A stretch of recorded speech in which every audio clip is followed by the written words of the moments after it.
Blackheads usually begin when pores get clogged with excess oil and dead skin cells, so prevention works best when skincare stays gentle, regular, and simple rather than harsh, aggressive, or constantly changing. Wash acne-prone skin no more than twice a day and also after heavy sweating, using a mild cleanser and lukewarm water, because frequent washing, rough scrubbing, and very hot or very cold water can irritate the skin and make acne seem worse. Do not try to squeeze, scrape, or clean out blackheads at home, because that can worsen inflammation and may increase the risk of lasting marks or scarring. Choose oil-free or non-comedogenic skincare, sunscreen, and makeup when possible. Remove makeup before bed and keep oily hair products away from the face.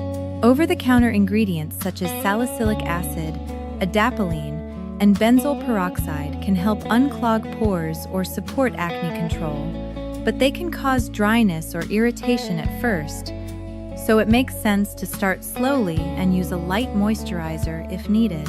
Improvement usually takes several weeks rather than happening overnight, and if acne becomes painful, widespread, scar-forming, or does not improve after a reasonable trial of self-care, it is sensible to see a dermatologist.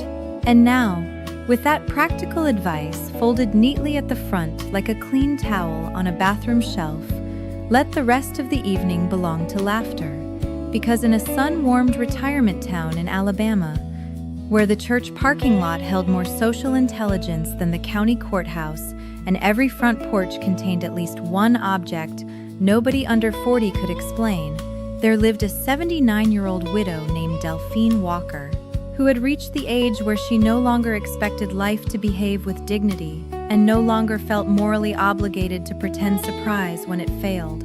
Delphine lived in a neat butter-yellow cottage with white shutters, 2 rocking chairs, a porch swing that complained on damp evenings, and a little row of clay pots that held rosemary, basil, and one stubborn mint plant that spread with the ambition of an invading army.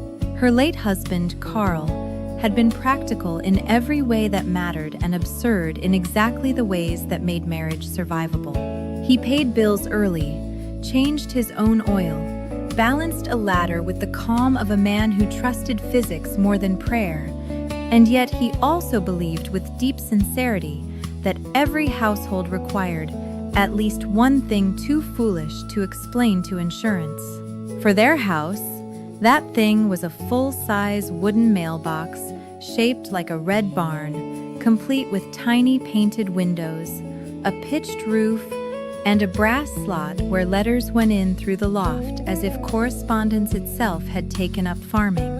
He built it by hand one rainy spring after seeing a smaller version in a roadside market and saying, "That one lacks confidence." Delphine laughed at the idea until she realized he had already measured the post. By the end of summer, the barn mailbox stood proudly at the edge of the driveway, like a decorative act of rebellion against modern proportions. Carl adored it. Delphine mocked it for years, and then, as often happens in long marriages, woke up one day and realized the thing had quietly become part of the architecture of love. After Carl died, she never considered replacing it with anything sensible. That absurd red barn by the road had witnessed bills, birthday cards, grandchildren's drawings, sympathy notes, seed catalogs, church bulletins, and the entire slow weathering of a shared life. It stayed. Her 2 closest allies in daily matters were Louise Ann Mercer, age 73, retired elementary school secretary, owner of a floral handbag that could have supported a medium-term evacuation, and a woman who could recognize fresh gossip from the sound of shoes on concrete, and Virgil Boone, age 82, former feed store manager, amateur checker philosopher, and a man who trusted cast iron, black coffee, and his first impression more than he trusted websites, consultants, or anyone who said curated experience about anything involving potato salad. Every Thursday morning, the three met at Lula May's diner, where the pancakes were huge, the coffee was stern, and the waitress, a broad-shouldered saint named Rhonda, called everyone sugar, in a tone that made it clear she would also physically remove nonsense if necessary. One Thursday in early March, Delphine arrived 12 minutes late, with a face so tight that Louise lowered her toast before taking a bite, and Virgil set his mug down without sipping. That expression, Louise said, narrowing her eyes, means either the churchwomen have started a new project, or somebody has done something to your yard. Delphine sat down, put her purse on the booth, and said, I appear to be operating the town's anonymous love letter exchange. Rhonda stopped in the aisle with the coffee pot lifted like courtroom evidence. Virgil blinked once, Louise blinked twice. The what? Louise asked. Delphine reached into her purse and pulled out a stack of pastel envelopes tied with curling ribbon in colors that should have been illegal before noon. These, she said, were found inside my mailbox at 7 o'clock this morning. There are 36 of them, 12 addressed to widowers, 9 to widows, 4 that simply say, to a good man with knees that still work, and 1 that appears to be for a retired dentist who loves bluegrass and creamed corn. Rhonda slowly put down the coffee pot. Oh, this is premium. Now, younger people might think a pile of anonymous letters in a decorative mailbox sounds like a manageable misunderstanding. But younger people have not yet learned what happens when retired people are given even the suggestion of mystery plus romance plus administrative structure. In Briarwood Village, nothing remained small. A potluck became a scheduling conflict. A hymn sing became an emotional referendum. A bake sale could generate enough commentary to qualify as weather. So, when Delphine explained that somebody had apparently mistaken her husband's ridiculous Red Barn mailbox for the official drop point of a new secret admirer program called Hearts in Confidence, every person at that breakfast table understood that this was not just odd. This was a social emergency wrapped in stationery. By the time the biscuits arrived, half the diner knew. A man at the counter asked if there were still time slots available. A woman near the pie case said the activities committee had finally weaponized lace. Rhonda brought Delphine extra bacon for courage. Louise Ann had already written the barn mailbox affair across the back of a placemat in large block capitals. We're investigating, she announced. Delphine sighed. We're eating breakfast. Both can happen, Virgil replied, which was the kind of sentence older people say only when meddling has already become public service. By 10:30, they were standing by Delphine's front drive, looking at the Red Barn mailbox as if it were both victim and accomplice. It looked infuriatingly exactly as it always had. Cheerful, sturdy, and far too self-assured for a piece of mail infrastructure. Louise opened the little brass hatch and found 3 more envelopes. Virgil found a flyer wedged under the lower lip of the post. The top read, Hearts in Confidence, a kinder way to begin again. Beneath a watercolor moon and 2 scandalously optimistic doves, the instructions said, leave anonymous letters in the red mailbox on Willow Lane before Friday.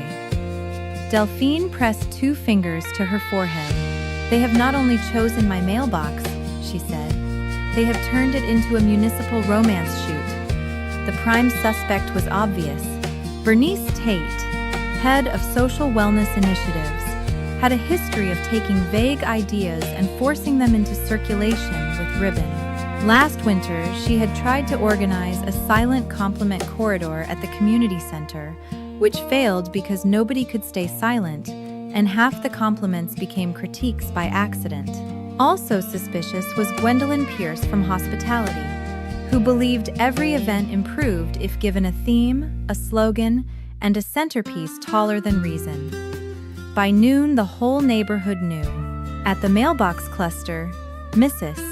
Pennington whispered that she had almost left a note but wanted to revise for clarity.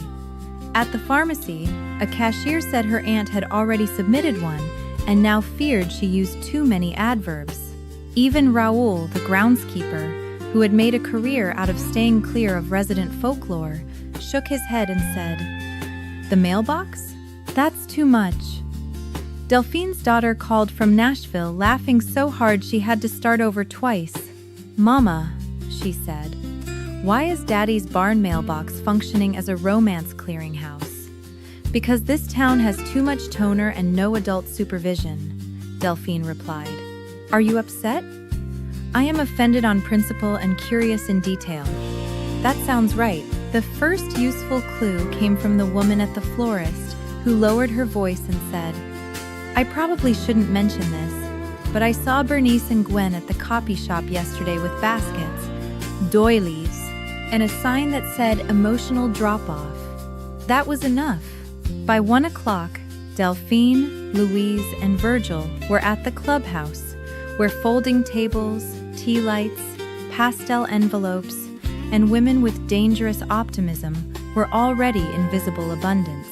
Bernice stood at the far end of the hall, adjusting a display that read, "Courage can be written." The moment she saw Delphine, her smile developed guilt around the edges. "Delphine," she said brightly, "I was just about to call you." "Then let us spare one another the strain," Delphine replied. "Why is my late husband's mailbox the emotional center of this town?"